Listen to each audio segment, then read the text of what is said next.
මේ නිම්නාවිගේ අන්තිම දවස ෆොන්සේකා ගෲප් එකේ මේ දවසේ නුරාන්ගේ මිත්‍රයා එනවා ඔවුන් කතා කරගත්තු ගනුදෙනුව ඉවර කරගන්න ඉක්මන් කරන්න. හැබැයි කොහොම වුණත් මේ මිනිහා ගැන කෙවින්ට පොඩි සැකයක් ඇති වෙලා තිබ්බේ. මොකද කලින් අහපු ප්‍රශ්නවලදී දීපු උත්තර ටිකක් පරස්පර විරෝධී හින්දා. ඉතින් කෙවින් වැඩිපුර තහවුරු කරගන්නත් එක්ක මේ මිනිස්සයා කෙවින්ට හම්බ වෙන වෙලාවේ කෙවින් තව පොඩ්ඩක් කතා බහට එකතු වෙනවා. මිනිහාගේ විස්තර කියාගෙන යද්දී කෙවින්ට තේරෙනවා මේ ඇත්තටම මේ මිනිහා බොරුකාරයෙක්, මේ මිනිහා නුරාන් එවපු කෙනෙක් තමා කියලා. ඉතින් මේ අතර දෙන්න අතර බහින්මස් වීමක් ඇති වෙලා කෙවින් අර මිනිහට හොඳටම අල්ලගෙන ගහනවා.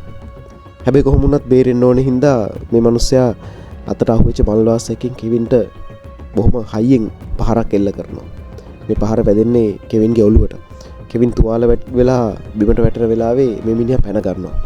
මේ පැනගෙන දුවගෙන යන වෙලාවේ මේ මිනිහා යන්නේ නිම්නාවිවත් පෙරලාගෙන.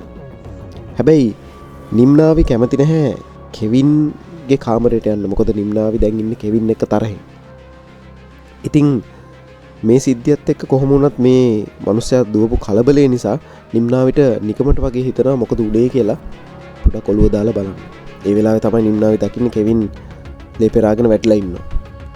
ඉතින් මෙන්න මේ සිද්ධිය හින්දා අපි හිතමු කෙවින් ලොකු කෝමා එකකට ඇදගෙන වැටෙනවා කියලා. එතකොට කතාව ඉස්සරහට මොනව වෙයිද? මෙහෙම දෙයක් වුණොත් නිම්නාවි කෙවින්ගේ ළඟට එයිද? නිම්නාවි ඇත්තටම කෙවින්ට තියෙන ආදරේ හින්දා කොහොම වුණත් කෙවින්ව බාර ගනීද?